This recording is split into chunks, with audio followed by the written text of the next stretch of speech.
ओम शांति। आज की मुरली है 31/12/2024। मीठे बच्चे, बाप जो रोज़ रोज़ पढ़ाते हैं, यह पढ़ाई कभी मिस नहीं करनी है। इस पढ़ाई से ही अंदर का संशय दूर होता है। प्रश्न है, बाप के दिल को जीतने की युक्ति क्या है? उत्तर है, बाप के दिल को जीतना है तो जब तक संगम युग है तब तक बाप से कुछ भी छिपाओ नहीं। अपने कैरेक्टर्स पर पूरा ध्यान दो। अगर कोई पाप कर्म हो जाता है तो अविनाशी सर्जन को सुनाओ तो हल्के हो जाओगे। बाप जो शिक्षा देते हैं यही उनकी दया, कृपा व आशीर्वाद है। तो बाप से दया व कृपा मांगने की बजाय स्वयं पर कृपा करो। ऐसा पुरुषार्थ कर बाप के दिल को जीत लो। ओम शांति। अभी रूहानी बच्चे यह तो जानते हैं कि नई दुनिया में सुख है, पुरानी दुनिया में दुख है। दुख में सभी दुख में आ जाते हैं और सुख में सभी सुख में आ जाते हैं। सुख की दुनिया में दुख का नाम निशान नहीं, फिर जहाँ दुख है वहाँ सुख का नाम निशान नहीं। जहाँ पाप है वहाँ पुण्य का नाम निशान नहीं, जहाँ पुण्य है वहाँ पाप का नाम निशान नहीं। कौन सी जगह है? एक है सतयुग, दूसरा है कलयुग। यह तो बच्चों की बुद्धि में ज़रूर होगा ही। अभी दुख का समय पूरा होता है और सतयुग के लिए तैयारी हो रही है। हम अभी इस पतित छीछी दुनिया से उस पार सतयुग अर्थात राम राज्य में जा रहे हैं। नई दुनिया में है सुख, पुरानी दुनिया में है दुख। ऐसा नहीं जो सुख देता है वही दुख भी देता है। नहीं, सुख बाप देते हैं, दुख माया रावण देता है। उस दुश्मन की एफिजी हर वर्ष जलाते हैं। दुख देने वाले को हमेशा जलाया जाता है। बच्चे जानते हैं जब उसका राज्य पूरा होता है तो फिर हमेशा के लिए खलास हो जाता है। 5 विकार की सबको आदि मध्य अंत दुख देते आए हैं।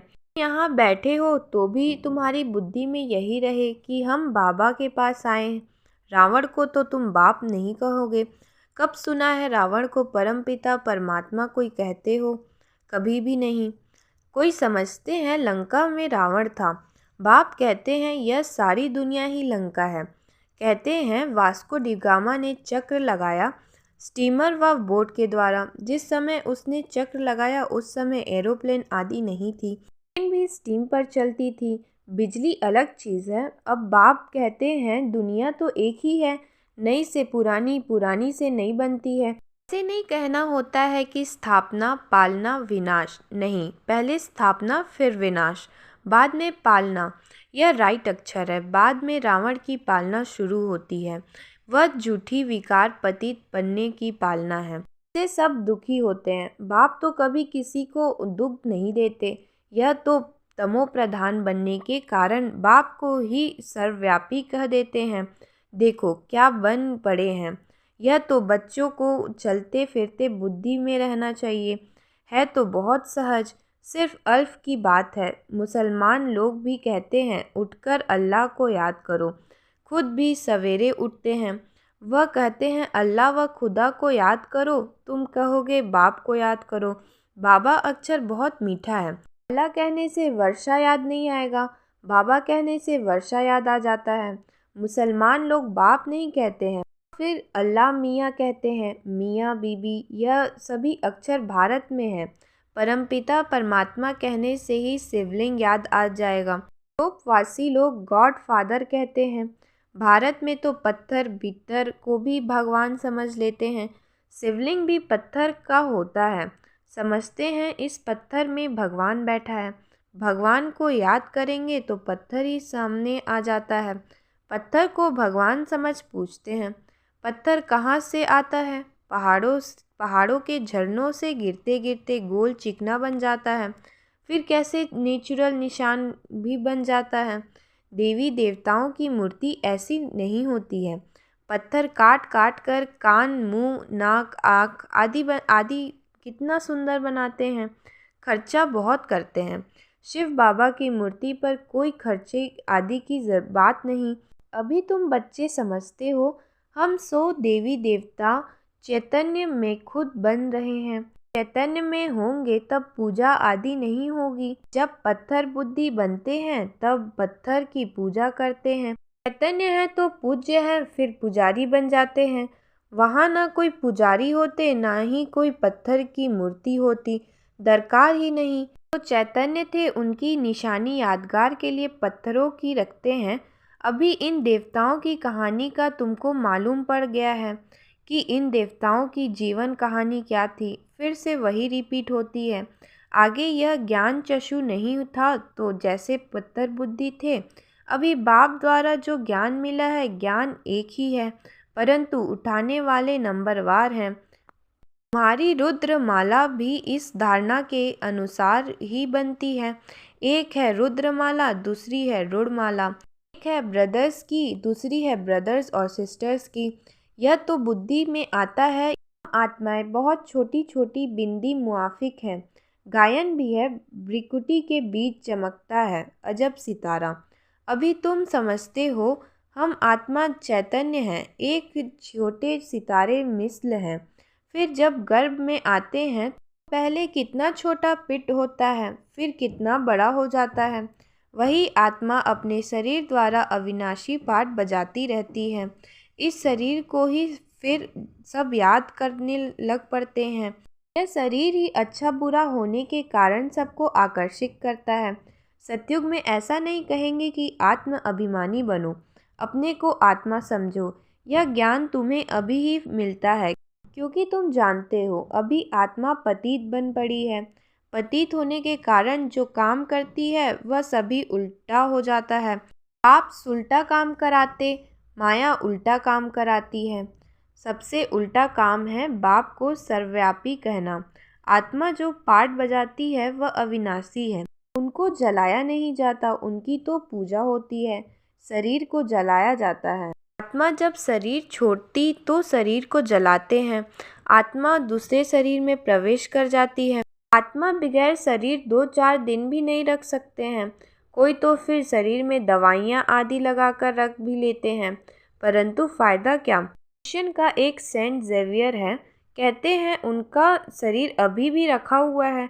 उनका भी जैसे मंदिर बना हुआ है, किसको दिखाते नहीं हैं, सिर्फ उनके पाँव दिखाते हैं। कहते हैं कोई पाँव छू लेता है तो बीमार नहीं होता, पाँव छूने से बीमारी से हल्के हो जाते हैं, तो समझते हैं उनकी कृपा। आप कहते हैं भावना का भाड़ा मिल जाता है। निश्चय बुद्धि होने से कुछ फ़ायदा होता है, बाकी ऐसे हो तो ढेर के ढेर वहाँ जाए, मेला लग जाए। आप भी यहाँ आए हैं फिर भी इतना ढेर नहीं होते। ढेर होने की जगह भी नहीं है। जब ढेर होने का समय आता है तो विनाश हो जाता है। अभी ड्रामा बना हुआ है, इसका आदि व अंत नहीं है। हाँ, झाड़ की जर्जरी भूत अवस्था होती है, अर्थात तमोप्रधान बन जाता है। अब यह झाड़ चेंज होता है। इतना यह बेहद का बड़ा झाड़ है। पहले वह आएंगे जिनको पहले नंबर में जाना है, नंबरवार आएंगे ना। सभी सूर्यवंशी तो इकट्ठे नहीं आएंगे, चंद्रवंशी भी सभी इकट्ठे नहीं आते, नंबरवार माला अनुसार ही आएंगे। पाठधारी अभी इकट्ठे कैसे आएंगे, खेल ही बिगड़ जाए। यह खेल बड़ा एक्यूरेट बना हुआ है, इसमें कोई चेंज हो नहीं सकती। मीठे मीठे बच्चे, जब यहाँ बैठते हो तो बुद्धि में यही याद रहना चाहिए। सत्संगों में तो और बातें बुद्धि में आती है। यह तो एक ही पढ़ाई है जिससे तुम्हारी कमाई होती है। उन शास्त्रों आदि को पढ़ने से कमाई नहीं होती। हाँ, कुछ न कुछ गुण अच्छे होते हैं। ग्रंथ पढ़ने बैठते हैं तो ऐसे नहीं, सभी निर्विकारी होते हैं। बाप कहते हैं इस दुनिया में सभी भ्रष्टाचार से पैदा होते हैं। तुम बच्चों से कोई पूछते हैं यहाँ जन्म कैसे होगा, बोलो वहाँ तो 5 विकार ही नहीं, योग बल से बच्चे पैदा होते हैं। पहले ही साक्षात्कार होता है कि बच्चा आने वाला है। यहाँ विकार की बात नहीं, यहाँ तो बच्चों को भी माया गिरा देती है। कोई कोई तो बाप को आकर सुनाते भी हैं, सुनाएंगे नहीं तो 100 गुना दंड पड़ जाएगा। बाप तो सभी बच्चों को कहते हैं कि कोई भी पाप कर्म हो जाता है तो बाप को झट बताना चाहिए। बाप अविनाशी वैद्य है, सर्जन को सुनाने से तुम हल्के हो जाएंगे। जब तक संगम युग है तब तक बाप से कुछ छिपाना नहीं है, छिपाते हैं तो बाप के दिल को जीत नहीं सकते। सारा मदार पुरुषार्थ पर है। स्कूल में आएंगे ही नहीं तो कैरेक्टर कैसे सुधरेगा। इस समय सबके कैरेक्टर्स खराब हैं। विकार ही पहले नंबर का खराब कैरेक्टर है। इसलिए बाप कहते हैं, बच्चों, काम विकार तुम्हारा महाशत्रु है। आगे भी यह गीता का ज्ञान सुना था तो यह सभी बातें समझ में नहीं आती थी। अब बाप डायरेक्ट गीता सुनाते हैं। अभी बाप ने तुम बच्चों को दिव्य बुद्धि दी है तो भक्ति का नाम सुनते हंसी आती है। क्या क्या करते थे। अभी तो बाप शिक्षा देते हैं। इसमें दया, कृपा व आशीर्वाद की बात होती नहीं। खुद पर ही दया, कृपा व आशीर्वाद करनी है। बाप तो हर बच्चे को पुरुषार्थ कराते हैं। कोई तो पुरुषार्थ कर बाप के दिल को जीत लेते, कोई तो पुरुषार्थ करते करते मर भी पड़ते हैं। बाप तो हर बच्चों को एक जैसे ही पढ़ाते हैं। फिर कोई समय ऐसी घृणा बातें निकलती हैं जो पुराना संशय ही उड़ जाता है। फिर खड़े हो जाते हैं। इसलिए बाबा की पढ़ाई कभी मिस नहीं करनी चाहिए। मुख्य है बाप की याद। देवी गुण भी धारण करने हैं। कोई कुछ छीछी बोले तो सुना अनसुना कर देना चाहिए। Hear no evil. ऊंच पद पाना है तो मान अपमान, दुख सुख, हार जीत सब सहन जरूर करना है। बाप कितनी युक्ति बतलाते हैं, फिर भी बच्चे बाप को भी सुना अनसुना कर देते हैं तो वह क्या पद पाएंगे। बाप कहते हैं, जब तक अशरीरी नहीं बने हैं तब तक माया की कुछ न कुछ चोट लगती रहेगी। बाप को कहना नहीं मानते तो बाप की डिसरिगार्ड करते हैं। फिर भी बाप कहते हैं, बच्चे सदा जीते जागते रहो और बाप को याद कर उच्च पद पाओ।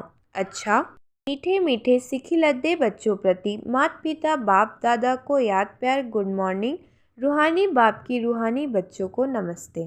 धारणा के लिए मुख्य सार है, पहला, कोई भी उल्टी सुल्टी बातें करे तो सुना अनसुना कर देना है।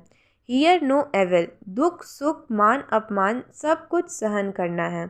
दूसरा, बाप जो सुनाते हैं उसे कभी सुना अनसुना कर बाप को डिसरिगार्ड नहीं करना है। माया की चोट से बचने के लिए अशरीरी रहने का अभ्यास जरूर करना है। वरदान है, बाप समान रहमदिल बन सबको क्षमा कर स्नेह देने वाले मास्टर दाता भव। ऐसे बाप को रहमदिल मर्सीफुल कहते हैं, ऐसे आप बच्चे भी मास्टर रहमदिल हो। जो रहमदिल है वही कल्याण कर सकते हैं। अकल्याण करने वाले को भी क्षमा कर सकते हैं। वह मास्टर स्नेह के सागर होते हैं। उनके पास स्नेह के बिना और कुछ है ही नहीं। वर्तमान समय समाप्ति से भी ज़्यादा स्नेह की आवश्यकता है। इसलिए मास्टर दाता बन सबको स्नेह देते चलो, कोई भी खाली हाथ ना जाए। स्लोगन है, तीर्थ पुरुषार्थी बनने की चाहना हो तो जहाँ चाह है वहाँ राह मिल जाएगी। तीर्थ पुरुषार्थी बनने की चाहना हो तो जहाँ चाह है वहाँ राह मिल जाएगी। अच्छा, ओम शांति।